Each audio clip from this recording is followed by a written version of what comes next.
How's it going, everybody? And welcome back to the podcast. Today, we're going to be talking about Pacific Rim Uprising. This is a podcast preview review slash movie review. And back with me again is my guest slash brother, Gabe. Hi, everybody. Still need to work on that. I know, we need to work on that intro. Yeah. But anyways, Pacific Rim Uprising, the sequel that my wife definitely thought would never come to fruition. I've been waiting for it. Yeah, I've been waiting too. I was definitely a fan of the first Pacific Rim. I thought that the concept with mechs and, huge reptilian creatures, like, not saying Godzilla, but I mean Godzilla-like, was definitely a really cool thing. Yeah, definitely. I mean, has everything that at least us and probably a lot of nerds or just guys out there want. The giant mechs, like, makes you think of Gundam or all those old animes.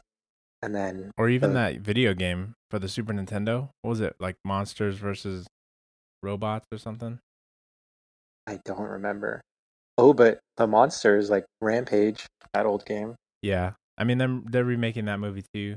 I'm disappointed. Yeah. We won't get into that. Yeah. I don't know why they have to go that route. Yeah. We don't want to get any thumbs down from any rock lovers out there, but let's just say that I'm not looking forward to it. But yeah, I've been looking forward to this. The first one was really cool. I thought it was a little. It had the really good action, kind of a cool concept that not only were these deep sea monsters, but it was pretty much like a tear in the dimension down there. Yeah, it was like a rip in the earth. Yeah, and that was cool. And like, it had fun with itself. It was a little goofy too. It was just a fun watch. Yeah. Oh, so little known fact, that game for the Super NES, King of the Monsters. That's what it was called. Still don't remember. You don't remember the game? That was the game where you can be the really big human, or you can be the Godzilla, or I think there was King Kong looking person, but it wasn't King Kong for the sake of. Oh. And you would fight in the city, and there would be power lines sort of blocking you in, so you couldn't leave a certain area. Yeah, I remember that. Yeah. I remember playing it at Pizza Hut a lot. Yeah. Anyways, completely off topic, but yeah, Okay. I definitely thought I thought that the first film was really good with the delivery and the intro to the universe. That there was a tear at the bottom of the ocean where these I don't even remember what they dubbed them. The kaiju. Kaiju. Yeah. So the kaiju would come through here, and they developed these huge mech robots to then fight against them, but the robots were so large that it would take two pilots, sort of like the brain with the left and the right hemisphere, in order to control such a large mechanical device, I guess. Yeah, wasn't it something about the human brain?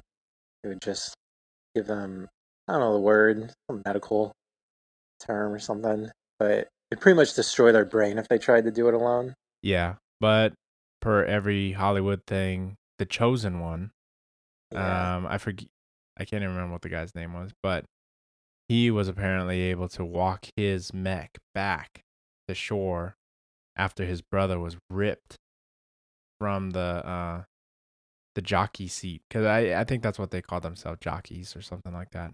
Yeah, what were the mechs called? They had a cool name too.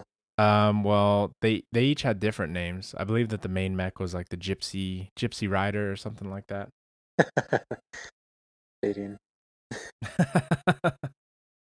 And so it goes through the whole training process and the typical story arc where this guy, he loses his brother who was also his pilot, and then they find what is it, Mikado or Macau or whoever that girl's name was. Yeah.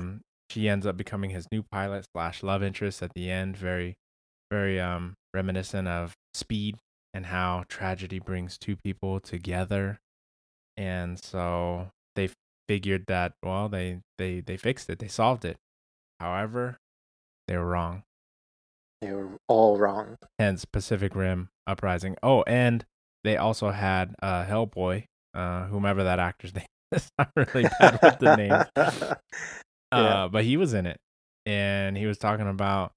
I mean, he was a black market dealer. He was selling kaiju poop and all that's kind of. right. Yeah, people were. I don't know what they were doing with it. Maybe they were eating it, using it as like a topical skin cream. Who knows? Yeah, that's really weird. Yeah. Yeah, him and Idris Elba was in it too, wasn't he?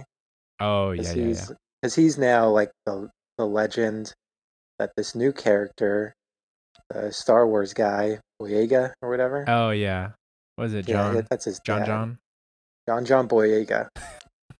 That's Yeah, right. that's supposed to be like his son or something like that. Yeah, Through whomever the love interest. I mean, I'm pretty sure they'll touch back on that. But it's Gypsy Danger is the name of the craft or the mech.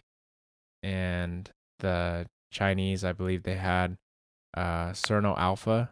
The Australians had Crimson Typhoon, and oh, maybe Australian Striker Eureka.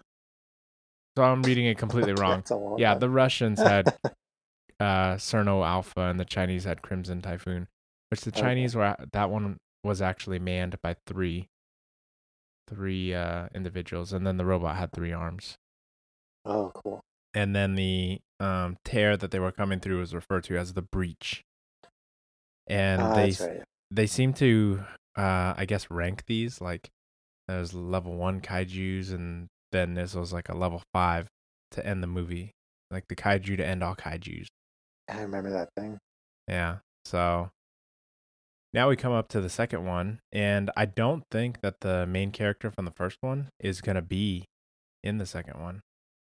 It didn't look like it. It looked like it's a fresh cast and well of pilots at least, and they're all rookies and recruits, and they have to rise up to this challenge because everyone seems like they became complacent, thinking the kaiju's they're done and it's over.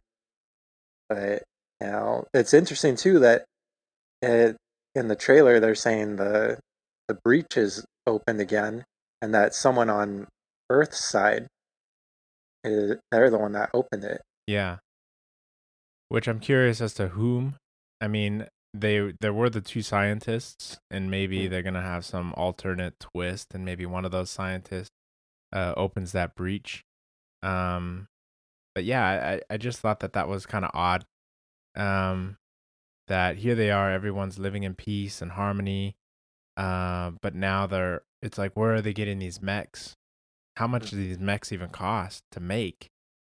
Yeah, it seems like a program that the military would say, "All right, let's stop funding this." I know, like the mechs are fighting hand to hand with a kaiju is more effective than launching some weapons at them. And so that's what's interesting too is that there's like a rogue mech that's probably the person who's behind the reopening of the breach. But in the And preview, that it looks like that rogue mech is actually controlled by one of the alien species, or oh, by a weird. kaiju itself, like a kaiju inside a suit, or just a Oh, kaiju with armor. oh, that would be weird. Yeah, I mean that's what it looked like. But I'm reading the premise here on the wiki for Mm. Pacific Rim Uprising, and it says 10 years after the Battle of the Breach, uh, not to be confused with the Battle of the Bastards, the oceans have become restless once again. But the Jaeger program, I guess, yeah, that's what they were called, Oh Jaegers, yeah, the Jaegers. has evolved into the next generation for the PPDC. Not even sure what that Oh yeah, the acronym is for. PPTC. I don't How, know. however, something has reopened the breach for the kaiju, and a Jaeger has gone. Oh, so a Jaeger has gone rogue.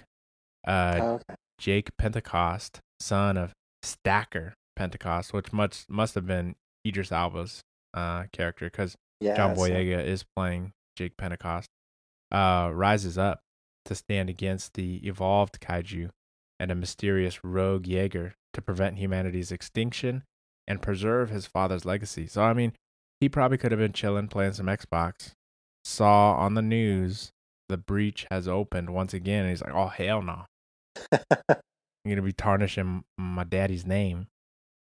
Yeah, it looked like he was just kind of uh, living a playboy lifestyle, not caring, just kind of being like, oh, whatever.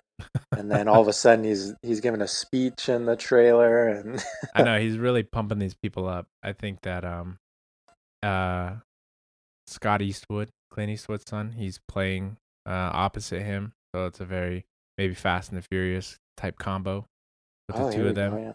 Yeah, And who knows? It might be like Top Gun, where they both don't get along in the beginning, and then by the end, it's like more of a Brokeback Mountain kind of friendship. But yeah, maybe Lethal Weapon thing going on. yeah, it would be great if John Boyega, it's written in his script. I'm getting too old for this. And so let me see. Yeah, there's not really much else in the wiki about this.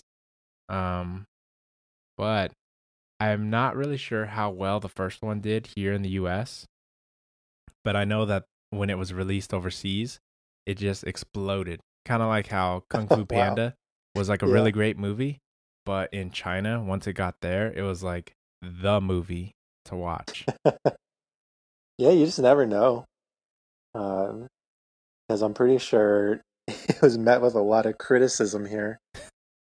But I mean, like we said, the giant mechs and then uh the monsters, these mega monsters, yeah, Yeah. that's gonna be a hit overseas. Well, yeah, I mean, definitely. Um, and it looks like the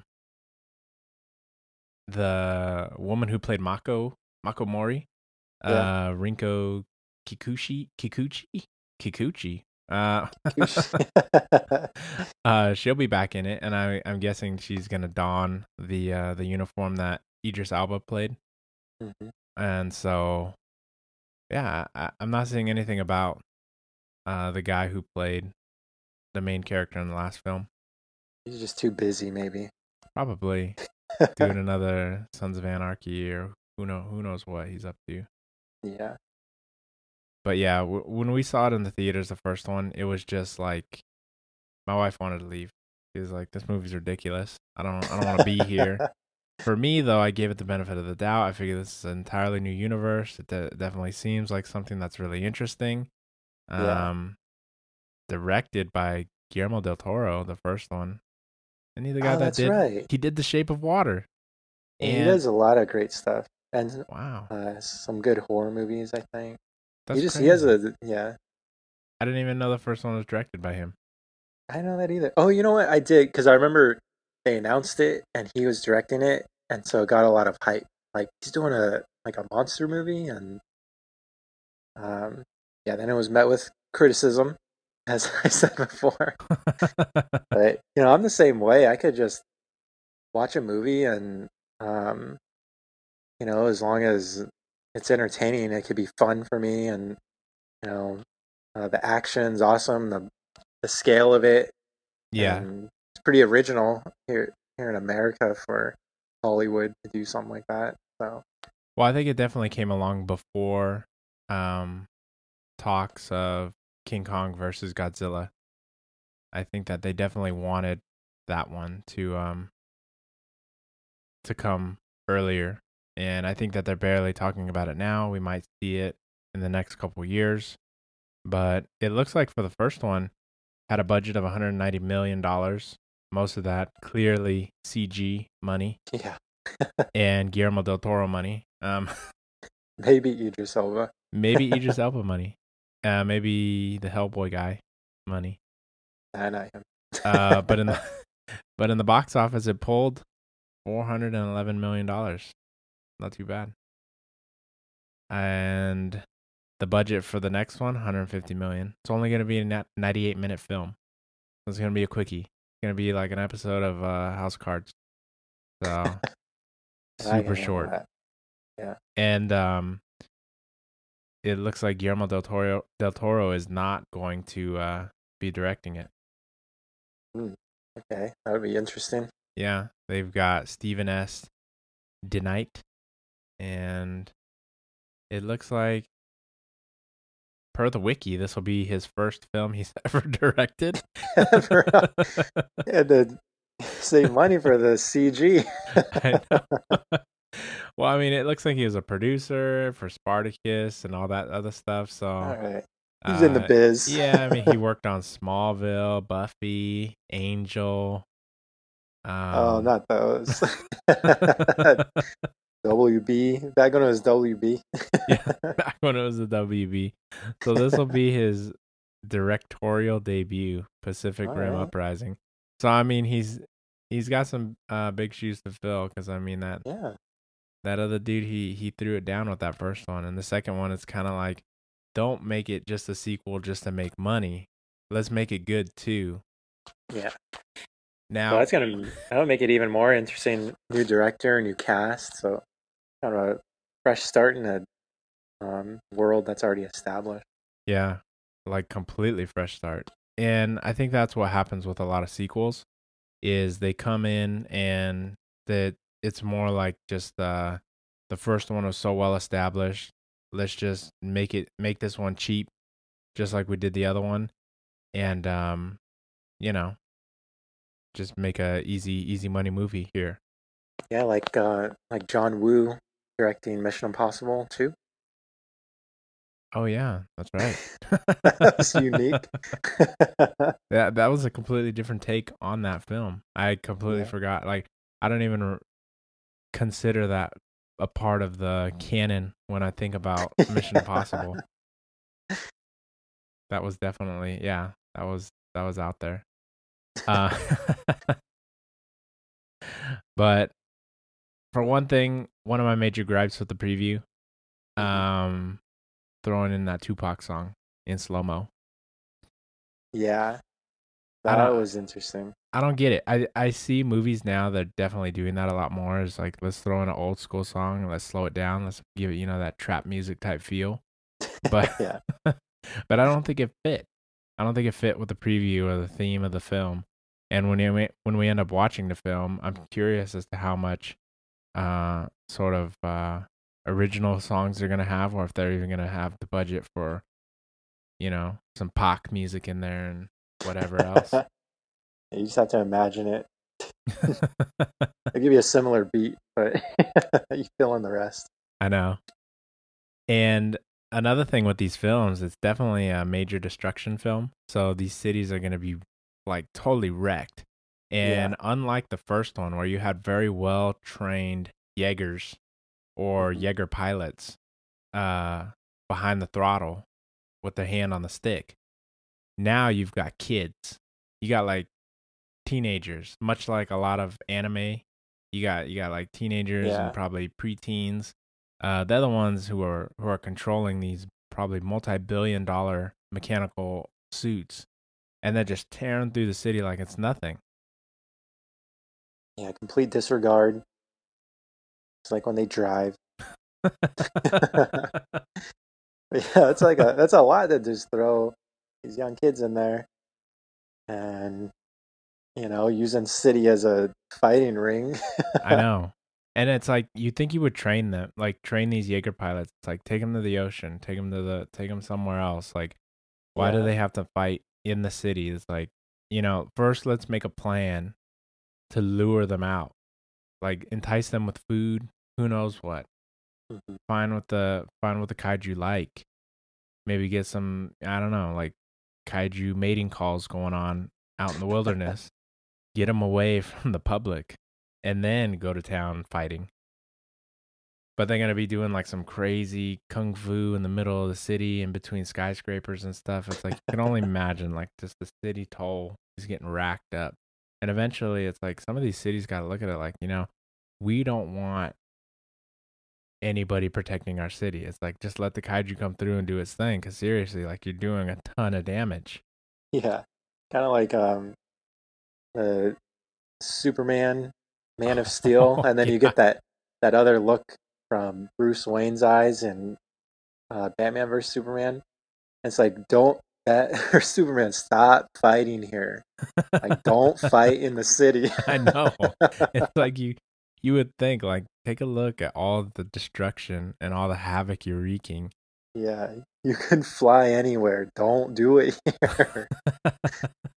And that's probably what Bruce Wayne was thinking the whole time. It's like, man, Yeah, can you just, like, you know, when people get in fights, everyone says take this outside, but it's like take this anywhere but here. yeah, and you know he's invested in that city too. Like, oh, there goes that building, and all this infrastructure. I know. But I mean, we'll see. I mean, Pacific Rim Uprising, it looks like it'll be coming out in theaters pretty soon. Yeah. I'm looking for the release date. Oh, okay. So this month actually. Okay. Again, that's why we're doing this podcast. I totally forgot. That's a reminder for me. I know. I'm learning as I go. Yeah. So March 23rd, 2018, coming out by Universal Pictures. It'll be released in 2D, Real D, 3D, IMAX 3D, and IMAX. So I mean, they're really trying to push, like, let's get this on as many screens as possible. Let's get that money. Yeah, I'm trying to hype it up. I'll be in that 2D, that real 2D. I'll be in that Vallarta parking lot looking for that bootleg. Yeah. But yeah, other than that, it looks like a good movie. We'll definitely be doing another podcast after because I know I'm gonna see it. I don't think my wife wants to go see it, so maybe I'll just see it solo. And we'll definitely have to give our spoiler review for Pacific Rim Uprising. Yep, I'll be there. All right. Well, thanks again for coming on to the podcast, and we'll talk to you guys later. All right, take care.